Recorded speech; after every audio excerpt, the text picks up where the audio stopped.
Right news in details. TDP ఎంపీలు ఎమ్మెల్యేలు party కార్యవర్గంతో CM Chandrababu teleconference నిర్వహించారు. మే 18 నాటికి రాష్ట్ర కమిటీలు మినహా అన్ని కమిటీలు కూడా పూర్తి చేయాలని సీఎం ఆదేశించారు. కడపలో 27, 28, 29 తేదీల్లో 3 రోజుల పాటు మహానాడు నిర్వహించనున్నట్లు తెలియజేశారు. మిగిలిన నామినేటెడ్ పదవులు త్వరలోనే భర్తీ చేస్తామన్నారు సీఎం. ఇక వైసీపీ విమర్శలు ధీటుగా ఈ సందర్భంగా తిప్పికొట్టాలని పార్టీ నేతలకు దిశానిర్దేశం చేశారు. రాజధాని పనుల పునఃప్రారంభం కార్యక్రమంలో దేశం ప్రపంచ దృష్టి అమరావతి వైపు మళ్లిందని సీఎం చంద్రబాబు పేర్కొన్నారు. వికసిత్ భారత్ 2047కు అమరావతి బలమైనటువంటి పునాదిగా మారుతోందని ప్రధాని అన్నారు. ఇక పోలవరం 2027 నాటికి పూర్తి చేసే లక్ష్యంతో పనిచేస్తామని చంద్రబాబు తెలియజేశారు.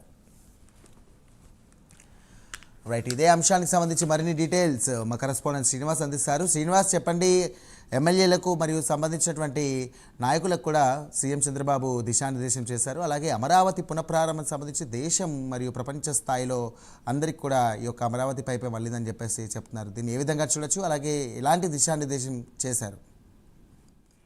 Thank you Sairam. ఈరోజు టీడీపీ అధినేత సీఎం చంద్రబాబు నాయుడు కూడా ఒక టెలికాన్ఫరెన్స్ నిర్వహించారు. టెలికాన్ఫరెన్స్ ఒక కీలకమైన చెప్పుకోవచ్చు. టీడీపీ ఎంపీలు ఎమ్మెల్యేలు అలాగే పార్టీ ముఖ్య నేతలతో కూడా సీఎం చంద్రబాబు నాయుడు కూడా ఈ టెలికాన్ఫరెన్స్ లో నిర్వహించారు. ఈ టెలికాన్ఫరెన్స్ ద్వారా ఆయన వాళ్ళ అంశాలను కూడా ప్రస్తావించి కూడా ఆయనకు వాళ్ళకందరూ కూడా దిశానిర్దేశం చేశారు. ప్రధానంగా చూసుకుంటే ఏదైతే ప్రధానంగా కడపలో జరిగే ఈ నెల 27, 28, 29 తారీఖులో కూడా 3 రోజుల పాటు కూడా అక్కడ మహానాడు కార్యక్రమం నిర్వహించబోతున్నారు. ఆ కార్యక్రమాన్ని కూడా అందరూ విజయవంతం చేయాలని చెప్పి కూడా చంద్రబాబు నాయుడు చెప్పడం జరిగింది. అయితే ప్రధానంగా చూసుకుంటే అయితే ఇప్పటికే రాష్ట్రం సంబంధించి కూడా నామినేట్ పదవులు అన్ని భర్తీ చేస్తామని, ఇంకా కొన్ని కీలకమైన ఉన్నాయి, వాటిని కూడా పూర్తి స్థాయిలో భర్తీ చేస్తామని చెప్పేసి కూడా చంద్రబాబు నాయుడు చెప్పడం జరిగింది.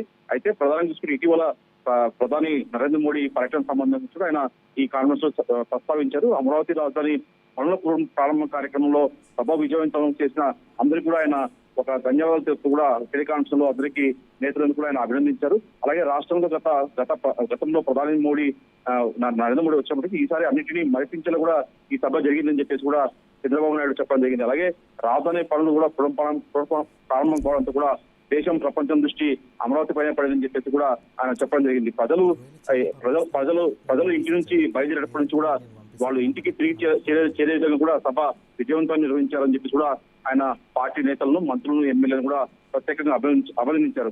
అయితే అమరావతి ఆవశ్యకత తెలిసేందుకు కూడా పూర్వవయం తీసుకొచ్చేందుకు ప్రధాని చేతుల మీదుగా పునఃప్రారంభం చేస్తామని చెప్పి కూడా వికసిత్ భారత్ 2047 అమరావతి బలమైన పునాదిగా ఒక ఉంటుందని చెప్పి కూడా ప్రధాని చెప్పారని చెప్పి కూడా ఆయన నేతలకు చెప్పడం జరిగింది. మొత్తం చూసుకున్న మటుకు ఈ ప్రధాని సభ ఏదైతే ఉందో దాన్ని స్ఫూర్తిగా తీసుకొని ఈ నెలలో జరిగే 27, 28, 29 జరిగే మహానాడు కార్యక్రమం కూడా విజయవంతం చేయాలని చెప్పేసి కూడా చంద్రబాబు నాయుడు నేతలకంతా కూడా ఒక దిశానిర్దేశం చేశారు.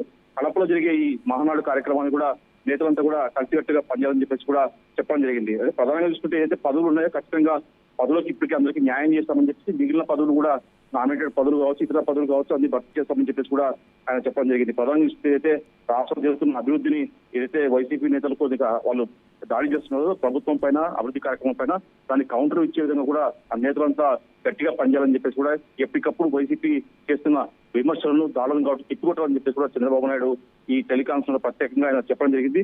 అయితే ఇప్పటికే అభివృద్ధి కార్యక్రమం పట్టు వివిధ సంక్షేమ కార్యక్రమం చేపడుతున్నట్టు కూడా ఆ సంక్షేమ కార్యక్రమాలు అన్ని కూడా ప్రజలకు తీసుకుపోవాలని చెప్పేసి కూడా చంద్రబాబు నాయుడు నేతలకు దిశానిర్దేశం చేశారు.